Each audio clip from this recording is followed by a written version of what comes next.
ओम शांति। जहाँ एकता और एकाग्रता है वहाँ सफलता गले का हार है।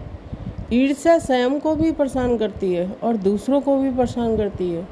जैसे क्रोध को अग्नि कहते हैं, ऐसे ईर्ष्या भी अग्नि जैसा ही काम करती है। क्रोध महाअग्नि है, ईर्ष्या छोटी अग्नि है। घृणा कभी भी शुभचिंतक और शुभचिंतन स्थिति का अनुभव नहीं कराएगी। घृणा अर्थात खुद भी गिरना और दूसरों को भी गिराना।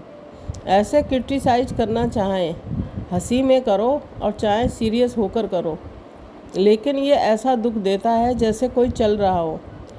उसको धक्का देकर गिराना, ठोकर देना है। अव्यक्त वाणी। उदार चित्त अर्थात सदा हर कार्य में फराग दिल और बड़ी दिल वाले। सर्व के प्रति शुभ भावना द्वारा आगे बढ़ाने में फराग दिल। तेरा सो मेरा और मेरा सो तेरा, क्योंकि हम एक ही बाप के हैं। इस बेहद की वृत्ति में फराग दिल, बड़ी दिल हो। सेकंड, उदार दिल हो अर्थात दातापन की भावना की दिल। थर्ड, अपने प्राप्त किए हुए गुण शक्तियों और विशेषताओं में सब में महादानी बनने में फराग दिल। वाणी द्वारा ज्ञान धन दान करना ये कोई बड़ी बात नहीं है, लेकिन गुणदान व गुण देने के सहयोगी बनना है। ये दान शब्द ब्राह्मणों के लिए योग्य नहीं है। अपने गुण से दूसरों को गुणवान और विशेषता भरने में सहयोगी बनना, इसको महादानी कहा है। फराग दिल ऐसा उदार चित्त बनना है। उदार दिल बनना है, ये है ब्रह्मा बाप को फॉलो फादर करना। ऐसे उदार चित्त की 3 निशानियाँ विशेष होंगी। ऐसी आत्मा, फर्स्ट ईर्ष्या, सेकंड घृणा, तीसरा क्रिटिसाइज करना, जिसको टोंट मारना कहते हैं। इन तीनों बातों में सदा मुक्त होगी, इसको उदारचित्त कहा जाता है। सेकंड, कोई ईर्ष्या स्वयं को भी परेशान करती है और कोई दूसरे को भी परेशान करती है। जैसे क्रोध को अग्नि कहते हैं, ऐसे ईर्ष्या भी अग्नि जैसा ही काम करती है। क्रोध महाअग्नि है, चिंतक और शुभचिंतन की स्थिति का अनुभव नहीं कराएगी। घृणा अर्थात खुद भी गिरना और दूसरों को भी गिराना। ऐसे क्रिटिसाइज करना, चाहे हंसी में करो चाहे सीरियस होकर करो, लेकिन ये ऐसा दुख देता है जैसे कोई चल रहा हो। उसको धक्का देकर गिराना, ठोकर देना। जैसे कोई गिरा देते हैं तो छोटी चोट व बड़ी चोट लगने से वह हिम्मतहीन हो जाता है। उसी चोट को ही सोचते रहते हैं। जब तक वो चोट होगी तब तक चोट देने वाले को किसी भी रूप में याद जरूर करता रहेगा।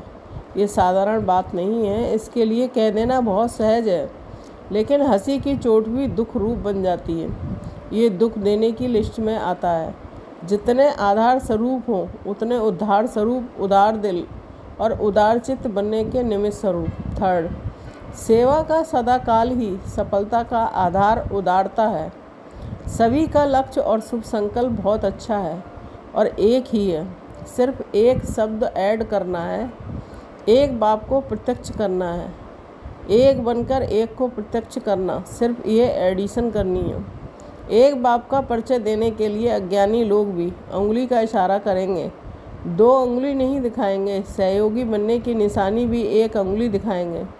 आप विशेष आत्माओं को यही विशेषता की निशानी चली आ रही है। तो गोल्डन जुबली को मनाने के लिए व प्लान बनाने के लिए सदा 2 बातें याद रहें। एकता और एकाग्रता, ये दोनों श्रेष्ठ भुजाएं हैं कार्य करने की। सफलता की एकाग्रता अर्थात सदा निर्व्यर्थ संकल्प, निर्विकल्प। जहाँ एकता और एकाग्रता है वह सफलता गले का हार है। गोल्डी जुबनन का कार्य विशेष 2 भुजाओं से करना। 2 भुजाएं तो सभी को हैं, 2 ये लगाना तो चतुर्भुज हो जाएंगे। सत्यनारायण और महालक्ष्मी ने को 4 भुजाएं दिखाई दी हैं। अभी सत्यनारायण और महालक्ष्मियाँ हो और चतुर्भुजधारी बनकर हर कार्य करना अर्थात साक्षात्कार स्वरूप बनना। सिर्फ 2 भुजाओं से काम नहीं करना, 4 भुजाओं से करना। गणेश को भी 4 भुजाएं दिखाते हैं। जैसे कोई भी शुभ कार्य करते हैं तो प्रतिज्ञा करने के लिए सभी पहले मन को संकल्प करने की निशानी कंगन बांधते हैं। कार्यकर्ताओं को चाहे धागे का और चाहे किसका भी कंगन बांधते हैं, तो ये श्रेष्ठ संकल्प का कंगन है। और जैसे सभी ने भंडारी में बहुत उमंग उत्साह से श्री गणेश किया, ऐसे ही अभी ये भी भंडारी रखो, जिसमें अभी ये अटल प्रतिज्ञा समझ ये भी चिटकी डालें। दोनों भंडारी साथ साथ होंगी तब सफलता होगी, और मन से हो, दिखावे से नहीं। ये फाउंडेशन है। सिर्फ एक स्लोगन याद रखना, न समस्या बनेंगे न समस्या को देख डगमग होंगे, स्वयं भी समाधान स्वरूप होंगे और दूसरों को भी समाधान देने वाले। ये स्मृति स्वतः ही गोल्डन जुबली को सफलता स्वरूप बनाती रहेगी। जब फाइनल गोल्डन जुबली होगी तो सभी को आपके गोल्डन स्वरूप अनुभव होंगे। आप में गोल्डन बर्ड देखेंगे। सिर्फ कहेंगे नहीं कि गोल्डन दुनिया आ रही है, लेकिन प्रैक्टिकल दिखाएंगे। जैसे जादूगर लोग दिखाते जाते हैं, बोलते जाते हैं, ये देखो तो बन आपका ये गोल्डन चेहरा, सेकंड चमकता हुआ मस्तक, थर्ड चमकती हुई आँखें, फोर्थ चमकते हुए ओठ, ये सब गोल्डन एज का साक्षात्कार कराएं।